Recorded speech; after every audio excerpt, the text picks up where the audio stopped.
J'ai mis des tomates sur des côtes de porc et j'ai fait la meilleure recette de toutes.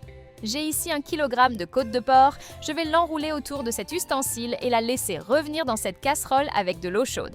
Ensuite, je vais la passer dans un autre récipient. Maintenant, je peux déjà faire les découpes. C'est devenu l'une de mes recettes préférées dès la première fois que je l'ai goûtée. Et maintenant, je n'arrive plus à arrêter d'en faire. Après avoir coupé, je vais tout paner dans un saladier avec de la farine de blé. Tu peux bien en mettre sur tous les côtés. Répète le processus jusqu'à terminer tous les morceaux. Le point fort de cette recette, c'est que tu peux la préparer en peu de temps et avec peu d'ingrédients. C'est pour ça qu'elle est devenue une habitude chez moi. Je vais ajouter de l'huile d'olive ici, dans cette casserole. Ensuite, je vais mettre les morceaux à frire. Dis-moi depuis quelle ville tu nous regardes pour que je puisse t'envoyer un petit coucou spécial. Le coucou d'aujourd'hui est pour Camille Moreau de Lyon, en France. Je suis vraiment contente que tu aimes nos recettes.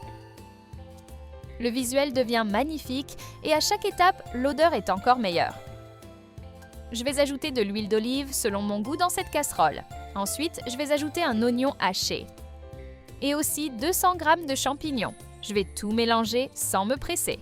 Rien qu'en regardant, je sais déjà que le goût va être incroyable à la fin. Tout le monde va adorer. Je vais ajouter 1 cuillère à café de sel, 1 demi-cuillère à café de poivre noir, 1 cuillère à café de paprika et aussi 1 cuillère à café de poivre de calabre. Je vais continuer à mélanger. Peut-être que tu as déjà tous ces ingrédients chez toi. N'oublie pas, ces astuces exclusives, tu les trouves seulement ici avec moi.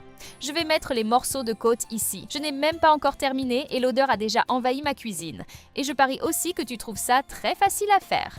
Maintenant, je vais ajouter 2 tasses de bière. Cet ingrédient va rendre la texture de la viande encore meilleure. Tu vas adorer. Avec cette façon de préparer, impossible de se tromper.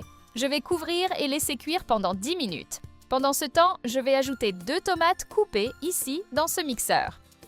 Ensuite, tu peux fermer et laisser mixer jusqu'à ce que la texture change complètement.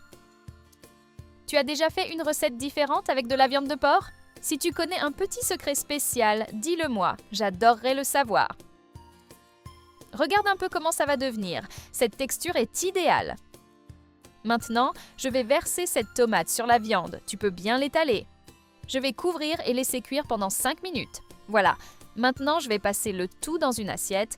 Tu peux prendre un peu du mélange et le mettre par-dessus. La texture bien tendre fait toute la différence, c'est parfait. Maintenant que tu as appris, tu peux surprendre les gens chez toi. Je vais ajouter un peu de ciboulette, ça va rendre l'expérience encore meilleure. C'est une recette pratique pour les journées bien chargées. Avec peu d'ingrédients et peu de temps, tu prépares ce délice.